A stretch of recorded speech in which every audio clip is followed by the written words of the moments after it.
시청자 여러분 안녕하십니까? 뉴스데일리 베스트 시작합니다.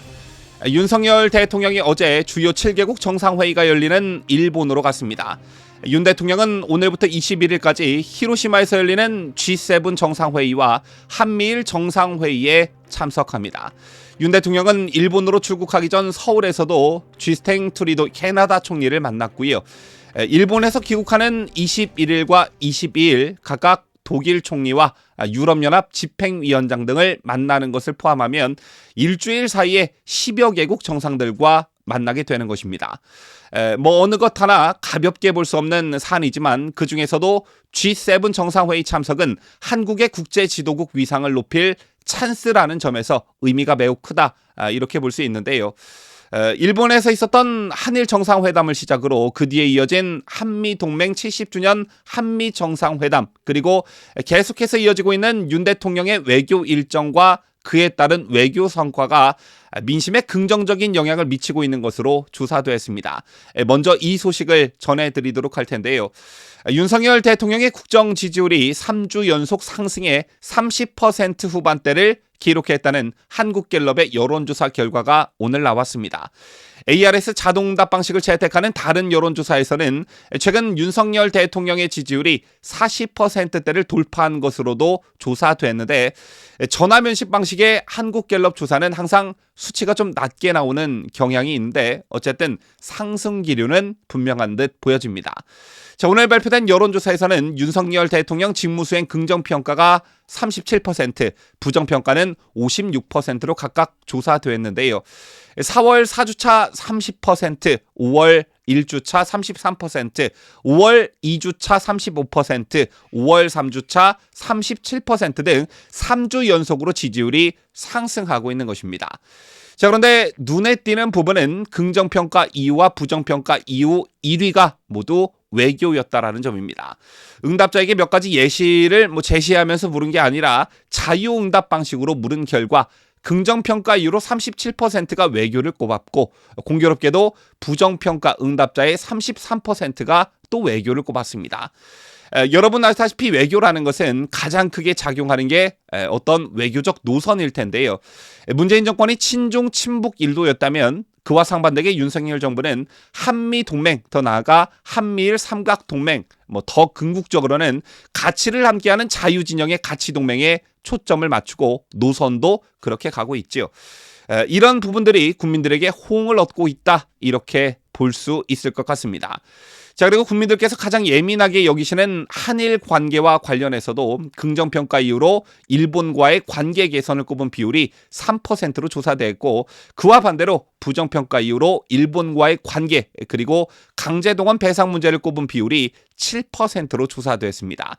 한일 관계만 놓고 보면 긍정보다 부정이 앞서고 있는데, 이것과 관련해선 첫 술에 배부를 수 없다는 말처럼 오랜 시간 동안 악화일로를 걸어왔던 한일 관계가 단시간 내에 획기적으로 변할 수 없는 노릇이기 때문에 시간이 지남에 따라 윤 대통령의 결단을 긍정적으로 평가하는 국민들이 점점 늘 것이라고 확신합니다. 자, 이런 가운데 윤석열 대통령이 한일 관계 개선을 위한 실질적 물밑 작업을 당선 직후, 그러니까 당선인 시절부터 해왔던 것으로 알려졌습니다. 이와 함께 이런 윤 대통령의 통 큰 결단을 일본 내에서도 굉장히 높게 평가하고 있는 것으로 알려졌는데요. 지금부터 이와 관련한 소식 자세히 전해드리도록 하겠습니다. 윤 대통령이 당선 직후 일본 측과 최초로 접촉을 시작한 것은 지난해 4월 10일, 이때는 윤석열 대통령이 당선인 신분이었지요. 자, 바로 이때 기와무라 다케오 일본 한국 친선협회 중앙회 회장을 통해 일본 측과 최초로 접촉을 시작했다고 합니다. 당시 가와무라 회장은 장제원 대통령 당선인 비서실장을 만났다고 하는데, 당시 가와무라 회장은 한일 친선협회 회의 참석을 위해 방문했었다고 합니다. 가와무라는 당시 윤성준 한일경제협회 자문 겸 한일친선협회 고문에게 윤 대통령 접견이 가능하냐고 문의했지만 그날 윤석열 당선인의 지방 일정으로 만나지 못했고 대신 장제원 비서실장을 만났다고 하는데요. 장제원 비서실장을 만난 가와무라는 우리 일본도 할 수 있는 것을 하겠다며 한국과 일본은 서로 관계가 좋지 않았던 시기는 수십 년밖에 안 되지만 수천 년 동안 문물을 공유했고 화합했던 역사가 있다, 이렇게 얘기를 꺼내들었다고 합니다. 자, 그리고 그 뒤 가와무라가 일본 측 취임식 축하 사절로 한국을 방문함으로써 윤 대통령과의 면담이 성사되었다고 하는데요. 그 이전에 장제원 실장을 만나고 일본으로 돌아간 가와무라는 윤 대통령에게 축하 편지를 보냈다고 하는데, 한국과 일본의 국기가 들어가는 등 정성을 담아 보낸 편지에 윤 대통령이 정말 기뻐했다고 합니다. 바로 이런 점이 사절로 예방했을 때 가와무라가 대통령 바로 옆에 앉은 이유로 추측됩니다. 이렇게 윤석열 대통령을 만나고 일본으로 돌아간 기와무라는 한일 관계 개선을 위해 어떤 노력을 했을까요? 윤성준 고문에 따르면 기와무라는 기시다 총리에게 윤석열 정부는 일본에 전향적이고 좋은 관계를 만들려고 한다, 이렇게 얘기를 전했다고 하고요. 우리 일본 측도 노력해야 한다, 이렇게 충언한 것으로 알려졌습니다. 자, 그리고 일본 측 인사들이 한일 관계 개선에 결단을 내린 윤석열 대통령을 어떻게 평가하는지도 해당 인터뷰 기사에 나와 있었는데, 윤성준 고문의 말에 따르면 전반적으로 통 큰 사람이 나타났다라는 분위기인 것으로 알려졌습니다.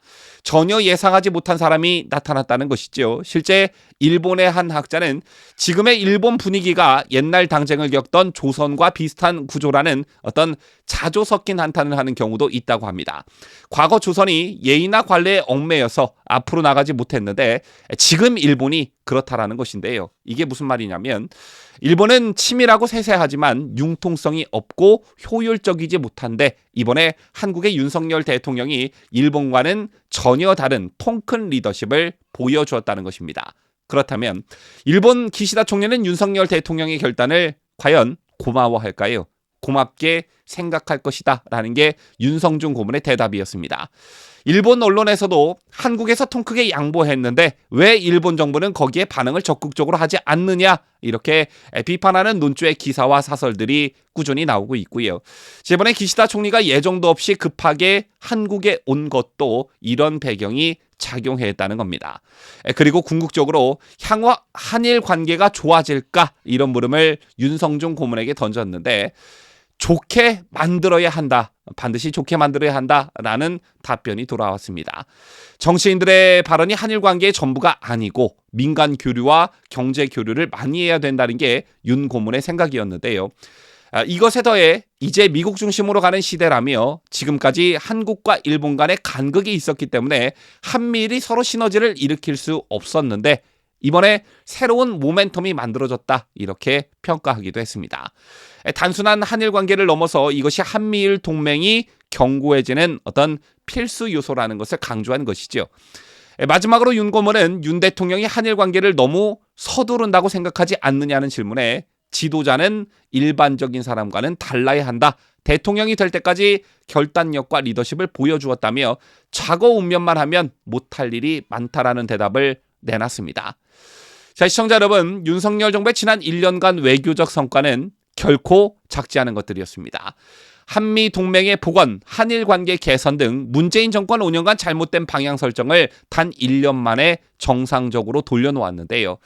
하지만 우크라이나 전쟁과 글로벌 공급망을 둘러싼 미중 패권 다툼 등 앞으로 풀어가야 할 숙제들이 너무나도 많습니다. 때문에 윤석열 대통령의 어깨도 상당히 무거울 것으로 예상이 되는데, 이럴 때 가장 필요한 것이 국민들의 전폭적인 지지와 성원일 것입니다. 부디 G7 회의 참석이 GA 진입의 기초를 닦는 자리가 되고 국가의 위상을 높이는 무대가 될 수 있으면 좋겠다는 생각을 여러분들과 가져보면서 뉴스를 마칠까 합니다. 지금까지 저는 자유대한민국을 수호하는 뉴스데일리 베스트 민앵커였습니다.